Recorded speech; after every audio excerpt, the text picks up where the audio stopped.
What's up, guys? It's Saturday, February 13th, 2021, and you're listening or watching to FritzCast. Welcome to this week's episode. And obviously, I'm running late this week. Obviously, I have no guests this week. That doesn't mean that I don't have guests scheduled. I just finished talking with Eric Brakey, former state senator Eric Brakey, who does a lot of work with Young Americans for Liberty, and does a great deal of pontificating on the social medias about liberty and strategy and all that. I'm getting ready to finish booking him up. Joshua Smith, who's starting his own podcast, he's on the docket. Brian Nichols is on the docket, and Kurt at Checkmate State is also on the docket. These are all very popular people within the liberty movement, and I'm very much looking forward and excited to talking with each of them and continuing the great content, continuing the great episodes. But this week is going to just be me and you and my goofy voices, and really, I'm not gonna say I'm hyper focused on any one particular thing. There's so much that you can talk about week in and week out, and I think about it every week. What can I talk about? What can I focus on? What's being talked about on an oversaturated level, and what is not being talked about a lot or ignored, or just it's not at the forefront of the mainstream discussion. And it's sometimes it's hard to really think about what you want to talk about when it comes to these things, and what you want to plan and how much you want to plan. Most people know that my show is this is mostly off the cuff every week, including my interviews with the people that I get to come onto the show. We have discussions. We don't have planned bullet point, have to stick to a script type of thing, because I hate that. It's fake. Let's be honest. If I sit here and I draw up monologues, okay, I'm not Glenn Beck. I'm not a conservative talk show host. Or a radio host or official program. This is FritzCast. It's a podcast. This is the guy. I write, I produce, I direct, I edit. It's all me. I don't have a team. I don't have a team of people to look upon to do that kind of thing. This is what you get. This is look at my lighting. This is not professional lighting, but it does the job. It does the job, and look, the background's cleaned up and all patriotic and stuff. It's kind of cool, right? But the point is that I could write out monologues. I could just, write out a bunch of stuff, have a bunch of video clips and stuff to play, but it's not genuine I guess you could say it's genuine if I write my thoughts out and stick to that, but that's what I have a blog for. I did put up a blog on fritzcast.webnode.com, which I think pretty shortly is just going to become fritzcast.com to make it easier and branded and everything. So I don't have to lend credence to the fact that I'm a cheap bum using something like WebNode. But that's what a blog is for. I can sit and write out my thoughts, and you can read it, and it's cool. Genuine me, though, if I'm talking about something, this is the genuine Fritz. I don't have a script. I don't have a teleprompter. I'm looking at the camera. I'm looking at you. I have no notes anywhere. And it's just me, you, and this cup of coffee. Or is it coffee? It's coffee.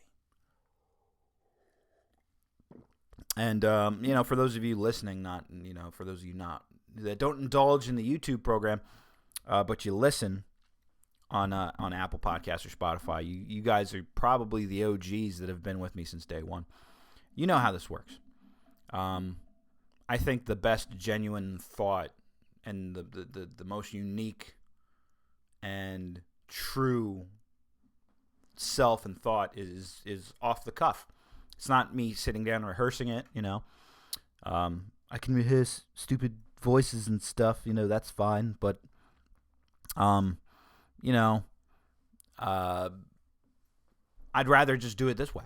And one of the things that's been on my mind is the Libertarian Party Mises Caucus, which, if all goes well tonight, I'm actually going to be meeting with fellow Mises Caucus members, constituents, whatever you want to call us, a group of us. in the Delaware area. And the Mises Caucus is, when I say Mises Caucus, a lot of people will probably drum up. Well, there's two schools of thought. If you're not a libertarian, you're going to be sitting here going, what's the Mises Caucus? What is he talking about? It's a faction, like the Republicans have the Liberty or the Freedom Caucus. The Freedom Caucus, this popped up the other day. Kristi Noem was hailed by a bunch of liberty-loving people for South Dakota because she's not a lockdowner. She didn't close down her state. She didn't force a lot of mandates and all that jazz. But then just last week, I guess the public had voted on largely to legalize marijuana, and Kristi Noem rears her head in and says, nope, we're not going to do that. I'm going to overturn that. In fact, we're going to overturn it because they voted for something that was it was like to decriminalize it, regulate it, and tax it. And I guess in South Dakota, it has to be the bill has to be one item. And so on a technicality, she's, boom, no, reversed because it wasn't one item. Whatever.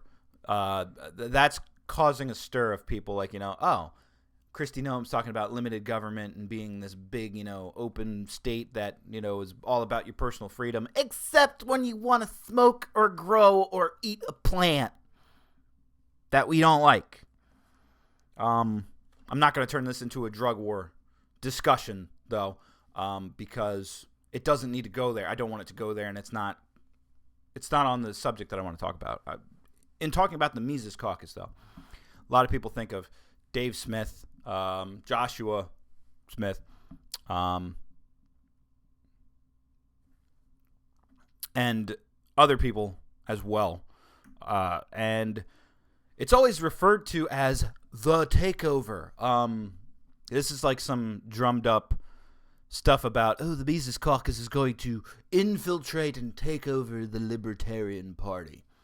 And the Mises Caucus themselves posted up a great YouTube video. I'm actually going to link it in here below. That was between Dave Smith and two other individuals whose names are slipping me. And I'm sorry because you are actually prominent people. One of you is actually the foundation person of the Mises Caucus, and the other one is the pink-haired libertarian lady. I know her name's Karen, I think, but I'm sorry. Okay, off the cuff.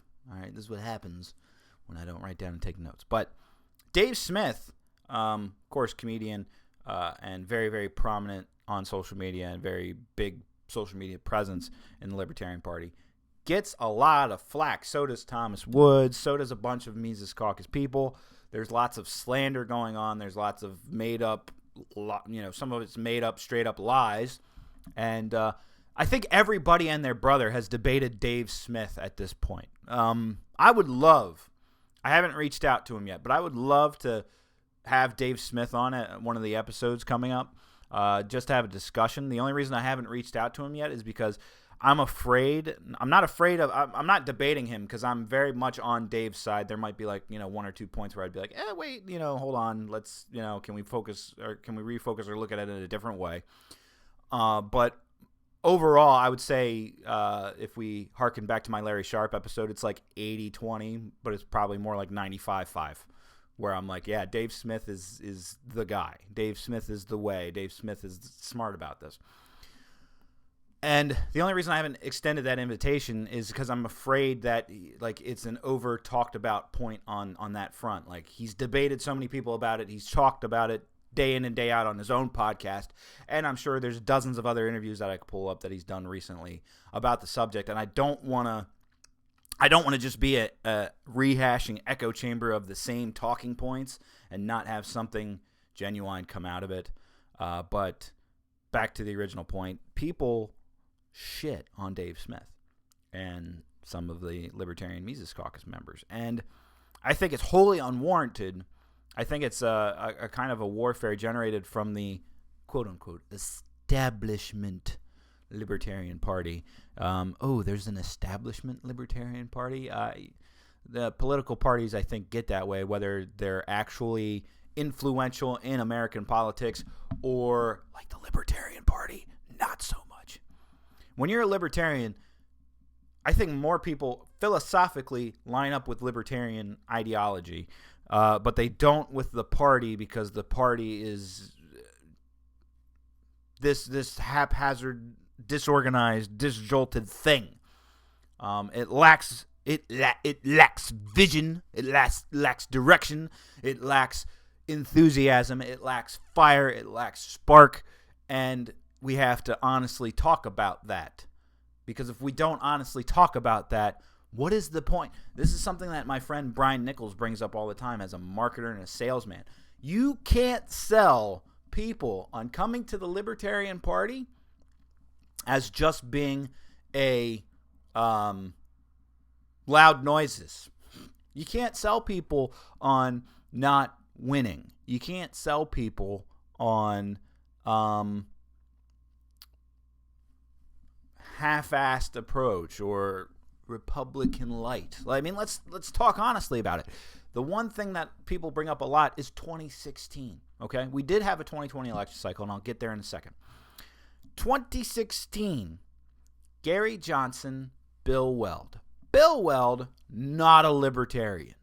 Bill Weld was pretty much solicited by Gary Johnson, Nicholas Sarwark, some higher-ups, elbow rubbers in the LP, for money. For money and fundraising and all that. And that was a campaign. The 2016 Libertarian campaign was not one that was boasting of genuine libertarianism and liberty. It was more of a two former Republican governors who were elected in Democrat states, meaning that they're more moderates. It was like a moderate ticket. It was like the ticket that came out and said, Hillary Clinton is shit. Donald Trump's even more shit. Why would you vote for either of them? You're a disaffected Republican or Democrat. You can come to the middle because we're the best of both worlds.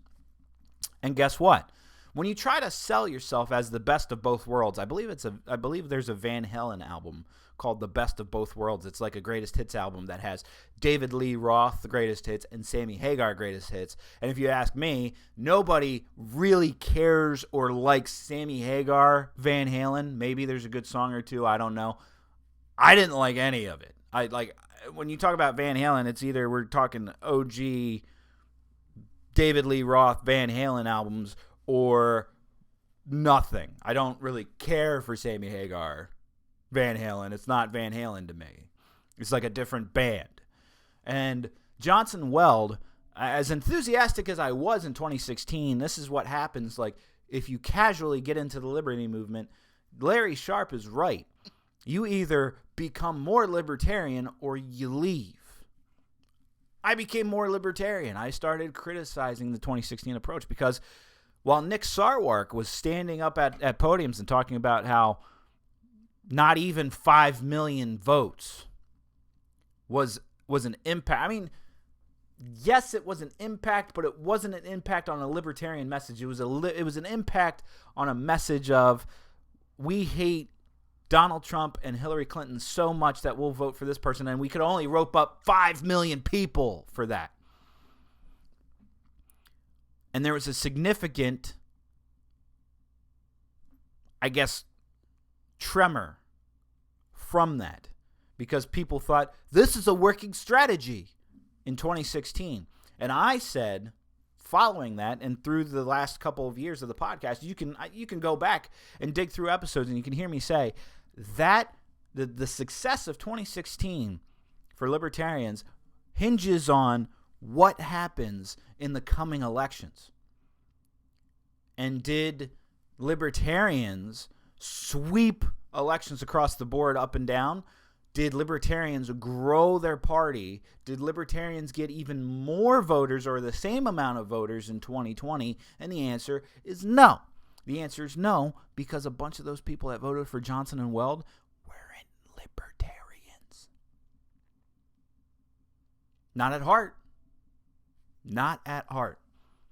The campaign was trying to pick at the people that were sick of the two systems in place and would want to give the softest middle finger to it ever, because Johnson and Weld weren't espousing the core tenets of the Libertarian Party. They were taking that little image you've seen on the internet, which I could pull it up now, but I'm not going to, that has like conservative, liberal, and it has like 2 columns of stuff listed out, and then there's this box that they put in the middle, and they're like, and this is libertarianism. It's the best of both worlds. It's not the best of both worlds. It's not going to market. That's not going to draw people into the Libertarian Party of being this supreme party of centrism. Doesn't work. Doesn't work. Soft messaging might have its place in its time, but the times that we're in now is not times for soft messaging. This isn't the time to be like, well, hey, the Republicans are great. And this is the other thing, too, that I hate with libertarians. A lot of them will have come from the right side of the spectrum of politics. These are the people that, and this is how I started, these are the people that say, most of the Republican Party on paper is what I like. It's just the fact that they don't represent that stuff. Like, they're like, I'm for limited government and conservatism and the Constitution and all that jazz. They list off all those bullet points of what the Republican Party and conservatism is supposed to be, right? And then they say, but those guys don't live up to it. They're really just progressives driving the speed limit, or socialists driving the speed limit, however Michael Malice poses it. And so they get disaffected and they come over to the Libertarian Party because, that's the place. They're not Democrats. They're not going to fit in with the progressive wing of things. So they come here and they think that this is going to fit the bill for them. But it's not. There's still disconnect there because they're fundamentally misunderstanding tenets and principles and pillars of liberty. 2016, in my eyes, when you look at that, in my eyes, it's a failure. What was the follow-up? In 2020, they got Jo Jorgensen. Nice woman. Loved Jo. Loved talking to Jo on my show. It was a big opportunity for me and my show to talk to her. Obviously, even as the, second highest vote grabbing for the Libertarian Party, it was still a major downstep from 2016 because 2016 is like this outlying thing. It's not really, I don't think it's good at all to try to base any success off of 2016 because it was this fluke outlier, 2020, the candidate slate for 2020 was no better. It was Donald Trump again, which has turned Republican and the GOP party into a MAGA loyalist cult of sorts. Thank you, John Ziegler, who is also on the program very, very early, kicking off our year. It's turned the GOP into a wave of loyalists just fighting the Democrats. And the Democrats coughed up Joe Biden. And you can talk about the historic number of votes that Joe Biden got and all that. It's because of how the voting system was opened up and changed during a pandemic. And so many people, you can see it right now in people's reactions throughout the media and online and in their discussions. People voted for Joe Biden not to vote for Joe Biden. They voted for Joe Biden to vote Donald Trump out. And a lot of people are having voters' remorse right now because Biden's not cutting it for them. Although it's still very early in his presidency. But he's not cutting it for them. And this is where we're at. We're at now, we just had another impeachment trial, which, if you ask me, was mostly noise and a waste of time because I think everybody knows what the result of that is going to be. And I think you can hate what happened on January 6th, and you can believe that Donald Trump did play at least somewhat of a role, whether it had the nefarious intent of getting people hurt is another discussion. Because I think the events of January 6th were a larger group of bad intent people who were disorganized in a giant mob of people. And they stormed into the Capitol, and they were violent, and they were loud, and they were rowdy, but they had no idea what they were doing or really why they were doing it. And that still doesn't take away from the fact that there was a crap ton of people that were there to just go to a Donald Trump rally, as has been going on since the dawn of Donald Trumpism in 2015. There was still a great deal of people there that did not engage in violence, but there was a large amount of people who did storm into the Capitol and engage in violence and looting and breaking things and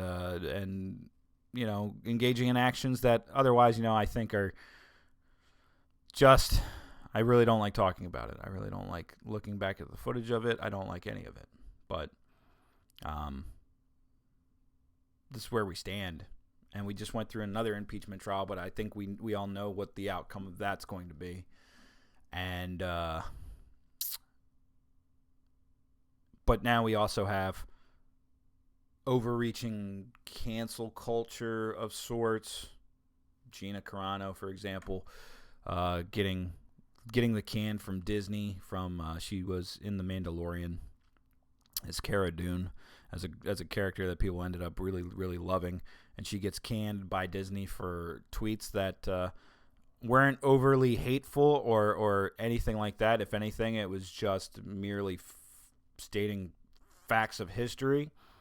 Perhaps in a way that they thought was more extreme, but not really in my eyes. It wasn't that extreme. It wasn't that it wasn't disgusting or anything like that. And then that's from a company that had James Gunn hired. James Gunn then throughout the years had tweets of very just bizarre, disgusting, and even borderline pedophilic, or not even borderline, just full-blown pedophilic, and got fired by Disney and then got rehired anyway because of money, which is a sad state of affairs. So, but this is where we're at now, and we have the government talking about cracking down and having a wave of fighting homeland domestic terrorism, the war on domestic terrorism, and the people like conservative talk show radio hosts being implicated in causing this big uprising of things, and some of it is very one-sided looking to me. If there was one good thing that came out of I think Trump's impeachment trial over the past couple of days, it was the giant video clip they played of rhetoric of politicians standing in front of crowds and saying certain words and all that. I think there's still an argument about Donald Trump being wrong for the events of January 6th, for picking that day, for propagating a lie. I think if you can't come to terms with the fact that a lie was propagated, that something could have mystically, magically been done to change things on January 6th, no, it was a lie. And he called upon a bunch of people to come, and people like Charlie Kirk and others bust people down there. And then what happened? The playing with fiery rhetoric, the backdraft came, it ignited, and the damage was done. And now here we are dealing with things. But that's just some of my thoughts on this stuff. And the Mises Caucus is, I think it's good. I think it's the good and right approach for the Libertarian Party to take, because how are we going to be successful just being a loud voice. You can't. I mean, so many things have to be changed, and I've talked with Todd Hagopian and a bunch of others that I've brought onto the program, and I think more and more as we have more guests on the program and get a little more insight from outside of just my perspective and bubble. I think people are going to see that building a liberty movement is it's really from the ground up that works. It's not focusing on the presidency or trying to make an impactful number on a presidential election as much as it's getting good, dedicated people elected into their local offices, enacting big change. And I think Dave Smith's approach is right. I think the two big pillars being anti-war and anti-Fed is the starting point on a national scale for the Libertarian Party, because a lot of the other stuff can be healthily discussed and debated in a good faith, friendly manner, not in a hostile manner. But it's just it's crazy. It's crazy. But I implore you, I'm going to wrap up now. I implore you, I'm linking the LP Mises Caucus discussion that happened yesterday or 2 days ago into the description below. And I implore you to watch that because it's far better than I could express in words. And, I think it's an important discussion that needs to be had. And I also think people need to stop shitting on Dave Smith. He doesn't need me to defend him, obviously. He's debated so many of these, people and more or less either eviscerated them or proved that those people don't understand why they hate Dave Smith. And it's funny to me. If people want to keep doing it, keep doing it, because I'll keep watching it. I will keep watching it for sure. But that's going to do it for me, guys. If you're not already following me on Twitter, it's at FritzQS. You guys blew up a tweet or a meme that I did of Ron Paul snapping away the Federal Reserve. It's Thanos. It's probably like my top shared meme ever, and it's brought in new followers and stuff. So welcome to the FritzCast. Welcome to the FritzCast family. We love you. Even if we hate you, we love you. So at FritzQS on Twitter, Facebook.com/FritzCast. You're already on the YouTube if you're watching. If you're not, just search for FritzCast or find my Twitter or go to fritzcast.webnode.com and you can get links to all of that stuff and my blog, which is going to be periodic. It's not going to be set or anything. It's just when I really want to put my thoughts down on paper or in this case on digital screen. That's what that's going to be. And then there's great guests coming up, guys. There's former Senator Eric Brakey, Joshua Smith, Brian Nichols, Kurt at Checkmate State, and more coming up on FritzCast, including more solo content like this. I love you guys. I miss you guys. I'll see you guys next week. Have a good rest of your weekend and a good week until we meet again.